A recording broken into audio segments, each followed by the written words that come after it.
नमस्कार, मैं हूं आपके साथ अनुष्का और आप देख रहे हैं चंबल टीवी। चंबल एक ऐसा इलाका जहां पानी की तासीर से लेकर राजनीति तक सब कुछ अलग माना जाता है।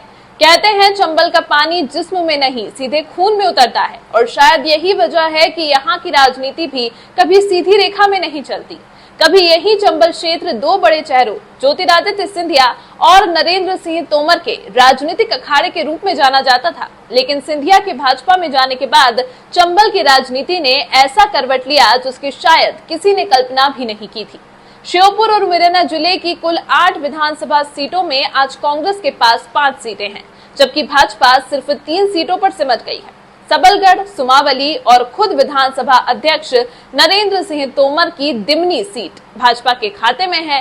वहीं कांग्रेस ने श्योपुर और विजयपुर के साथ जौरा, मुरैना और अंबाह में अपना कब्जा बरकरार रखा है। अगर बात सिर्फ श्योपुर जिले की करें तो यहाँ की राजनीति और भी दिलचस्प हो जाती है। एक दौर था जब रामनिवास रावत अकेले श्योपुर में कांग्रेस का झंडा बुलंद किए हुए थे।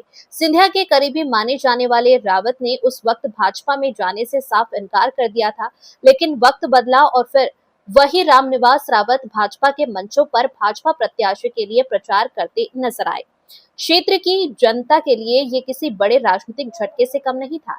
इसके बाद रावत ने कांग्रेस छोड़ दी, विधायक पद से इस्तीफा दिया और उपचुनाव के मैदान में उतर गए, लेकिन जनता ने उन्हें स्वीकार नहीं किया और उन्हें मुकेश मल्होत्रा के हाथों हार का सामना करना पड़ा। हालांकि सत्ता के गलियारों में उनकी पकड़ लगातार मजबूत बनी रही। मुख्यमंत्री मोहन यादव और विधानसभा अध्यक्ष नरेंद्र सिंह तोमर के करीबी माने जाने वाले रामनिवास रावत को पार्टी और सरकार में लगातार महत्व मिलता रहा। यही वजह है कि जब प्रदेश में निगम मंडलों में नियुक्तियों की बारी आई तो पूरे मध्य प्रदेश में सबसे ज्यादा तवज्जो श्योपुर जिले को मिला। श्योपुर जिले को एक साथ 4 मंत्री दर्जा प्राप्त पद मिले। रामनिवास रावत वन विभाग निगम मंडल आयोग के चेयरमैन, रफत वारसी हज कमेटी चेयरमैन, गुड्डी बाई आदिवासी सहरिया प्राधिकरण चेयरमैन, सीताराम आदिवासी सहरिया विकास प्राधिकरण उपाध्यक्ष। सबसे दिलचस्प बात ये कि इतने बड़े राजनीतिक चेहरों और मंत्री दर्जा प्राप्त नेताओं के बावजूद भाजपा पिछले 2 चुनावों से श्योपुर जिले में एक भी विधानसभा सीट नहीं जीत पाई है। इसे भाजपा की अंदरूनी राजनीति कहे, गुटबाजी कहे या फिर जनता का बदला हुआ मोड़, लेकिन सवाल बड़ा है कि आखिर इतने बड़े चेहरों के बावजूद भाजपा का खाता क्यों नहीं खुल पा रहा। हमारे क्षेत्र में कुछ लोग ऐसे हैं कि लोग बैठ के चर्चा करते हैं कि रामनिवास की स्थिति तो खराब हो गई। अरे भाई, तुम भारतीय जनता पार्टी के हो, अगर भारतीय जनता पार्टी में कहते हुए मुझे टिकट देगी तो मेरी स्थिति क्यों खराब होगी।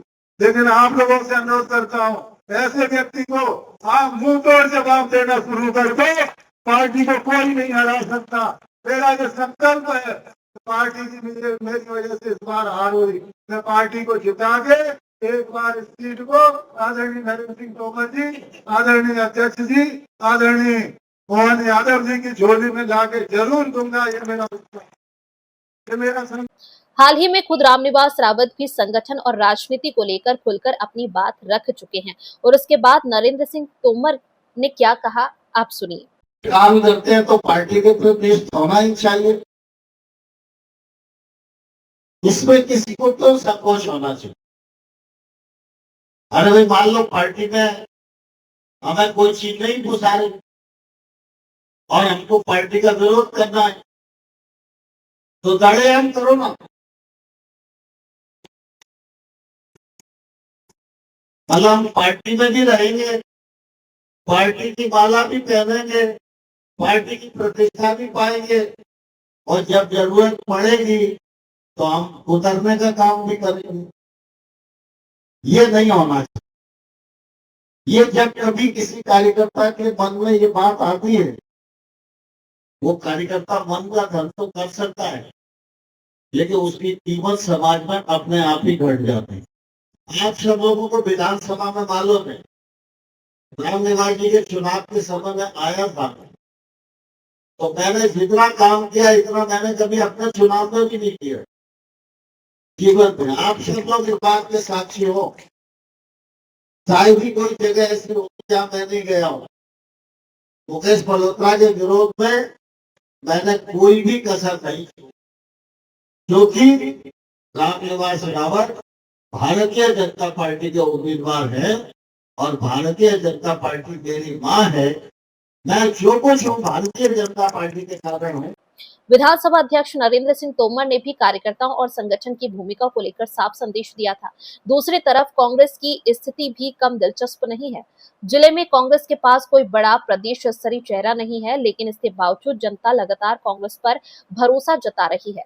श्योपुर विधायक बाबू जंदेल अपनी कार्यशैली और बयानों को लेकर अक्सर सुर्खियों में रहते हैं। वहीं विजयपुर विधायक मुकेश मल्होत्रा का मामला सुप्रीम कोर्ट में विचाराधीन है और उनकी कई विधायकी शक्तियों पर रोक लगी हुई है। इसके बावजूद कांग्रेस जिले की दोनों सीटों पर कब्जा जमाए हुए है। अब सवाल सिर्फ राजनीति का नहीं बल्कि जनता के भरोसे का है।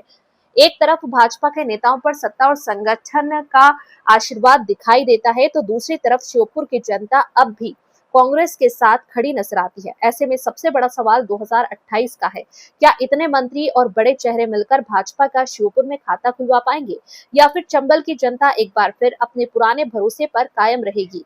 क्योंकि चंबल में सिर्फ पानी का मिजाज नहीं बदलता, यहाँ राजनीति भी कब करवट ले कोई नहीं जानता।